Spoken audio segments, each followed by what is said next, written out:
Hello everyone, Andy Wolverton here at Journeys in Darkness and Light, and we're taking a look at what's coming for August 2024. And there's a lot here, so let's get started. First, let's take a look at August's 4K releases. On August 6th from Paramount, Collateral from 2004, directed by Michael Mann, including a 4K Ultra Disc, a standard Blu-ray, and a digital copy. Kino Lorber is just beating us up in August with French noir, starting on August the 13th with Alphaville from 1965, directed by Jean-Luc Godard, a 4K Ultra Disc and a standard Blu-ray included.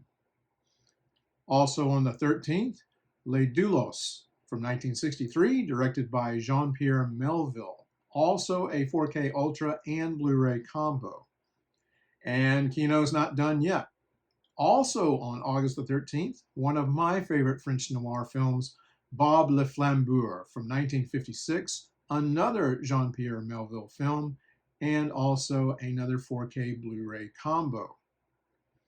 And on August the 20th, Kino Lorber brings us back to the US for Prime Cut, 1972, directed by Michael Ritchie. Again, 4K and Blu-ray. This one is also sold as a separate Blu-ray. Okay, that's it for the 4K. Let's get on to the regular Blu-rays coming our way. On August 5th from Studio Canal, a Region B release of No Trees in the Street from 1959, a British kitchen sink thriller directed by J. Lee Thompson.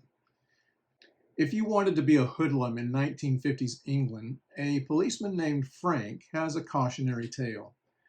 Tommy, played by Melvin Hayes, is a teenager seeking to escape poverty through a life of crime.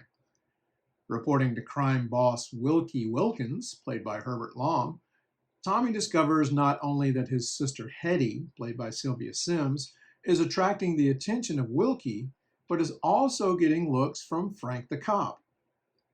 Reviews are mixed on this one, but it stars Herbert Lom and features a BAFTA-nominated performance by Sims and an early role for future blow-up star David Hemmings. The disc is struck from a new 4K restoration and includes 3 new extras, including interviews with film historian Melanie Williams, actor Melvin Hayes, and more.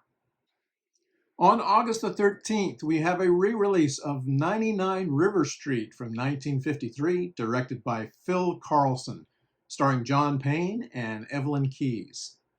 This is a terrific noir that you should own if you don't already have the 2016 Kino release. Now, it isn't clear whether this is a new 2K scan of the same source material that produced that 2016 release. The extras, including a commentary by Eddie Muller, are the same. Again, if you don't have it, pick this one up. I'll link to my review of the film in the video's description. And if you're a Dick Tracy fan, and I am, here's some great news coming your way on August the 13th. The Dick Tracy RKO Classic Collection, 4 movies on 2 Blu-ray discs from VCI. Chester Gould's Dick Tracy comic strip began in 1931, but Hollywood didn't catch up to him until 1937, which produced 4 serials in 5 years. Jump to 1945, when RKO kicked off a series of 1-hour pictures about the detective. The first 2, Dick Tracy Detective and Dick Tracy vs. Cue Ball, star Morgan Conway in the title role and Anne Jeffries as his girl, Tess Trueheart. In Dick Tracy's Dilemma and Dick Tracy Meets Gruesome, Ralph Byrd takes over as Tracy. Now, you'll see some nifty villains played by the likes of Mike Mazurki and Boris Karloff, and lots of other fun stuff. Each film is introduced by writer Max Allan Collins, who took over writing the comic strip from Chester Gould. Now, I'm not a big fan of VCI, but I love Dick Tracy comic strips, so I'm definitely picking this one up. The first World Noir volume from Radiance Films was very impressive. How about World Noir Volume 2, another Region B release coming our way on August the 26th. I'll have a link in the notes to all the extras, which are impressive. So here's what we have. First, The Unrelenting Black Gravel, a German film from 1961, combines several elements of film noir and the Cold War, converging in a picture that's both satisfying and devastating. A small village in southwest Germany is home to a new American Air Force base housing 6,000 men. Although the locals despise the Americans, they recognize that they're good for the economy. Thanks to the base, the small village can now support 11 bars and clubs and provide greater business opportunities, especially business of the black market variety. One such black market opportunist is Robert, a trucker who supplies the base with much needed gravel, which is, of course, stolen black market gravel. Robert displays a lack of sensitivity made even more acute since the end of World War II. Soon, Robert's facing problems from the black market, but also from murder. I'll have a link to a full review in the notes, but make no mistake, while black gravel is outstanding, it doesn't get much bleaker than this. The picture was originally released on Blu-ray from Kino Lorber in 2020. This release contains some of the same extras as well as adding new ones. Again, check the notes. Next, Symphony for a Massacre from 1963, directed by Jacques Deray, which begins with 5 gangsters pooling their money together for a shipment of drugs they plan to sell. But one of the members has other ideas. Filled with violence and deception, Symphony for a Massacre is filled with high energy, a tight plot, impressive photography, and fine performances. The movie was previously released on Region A from Cohen Media Group in 2022. And the set closes out with Cruel Gun Story from 1964, directed by Takumi Furakama. Joji Tagawa, played by Joe Shishido, serving time in prison, is released, not because of good behavior, but because a Yakuza boss has pulled some strings so he can use Tagawa's skills to heist an armored car. Tagawa wants to go straight, but needs the money to care for his disabled sister. You may think you know where this is going, but this isn't just a Japanese version of an American gangster movie. This is the first time Cruel Gun Story has appeared on Blu-ray, having previously been a part of the Criterion Eclipse series on DVD, Nakatsu Noir, from 2009. So World Noir Volume 2 looks like a great set, and I hope Radiance Films keeps these going for a long, long time. This set is limited to 3,000 copies. On August the 27th, Johnny Cash in a film noir? Not only that, but also Opie. You're probably thinking, okay, I've got to see this. And you should. I present to you the rarely seen door-to-door Maniac, also known as 5 Minutes to Live, from 1961, directed by Bill Karn. This comes to us from Film Masters. In his feature film debut, Johnny Cash plays hardened criminal Johnny Cabot, who decides to team up with his sleazebag buddy Fred, played by Vic Tayback, for a caper that can't possibly miss. Johnny, with guitar case in hand and posing as a door-to-door salesman, will ring the doorbell of Ken Wilson, the local bank vice president.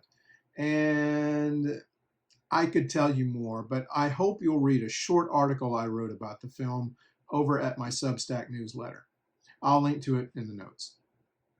But you'll also get another movie on this release, Right Hand of the Devil, from 1963, about a group of guys who try to rob a sports arena.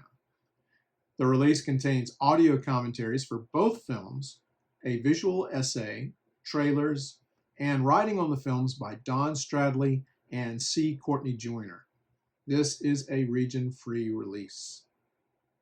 And we close out the month on August the 27th with the 20th volume in Kino Lorber's Film Noir, The Dark Side of Cinema collection, featuring 2 Alan Ladd pictures. We start with Captain Cary USA from 1950, directed by Mitchell Leisen, a post-World War II noir that's really more of a thriller. During the war, a group of OSS agents are tasked with taking out a Nazi-held railroad system in Italy. The agents accomplish the mission, but most never make it home. That's because one of the agents betrayed them. One of the survivors, Captain Webster Cary, played by Alan Ladd, returns to Italy to find out who betrayed his men. Captain Cary USA is an interesting noir remembered mostly as the first on-screen use of the hit song Mona Lisa. The film co-stars Wanda Hendricks from Ride the Pink Horse, Celia Lovsky, and Russ Tamblyn in a brief role. The new audio commentary is from film historian screenwriter Gary Girani. The picture was previously released in 2012 by Olive Films, but that version had some issues with the source material. All three of these movies appear to be struck from new 4K scans, but may not be restorations. Next up, Appointment with Danger from 1951, directed by Lewis Allen, another Alan Ladd picture.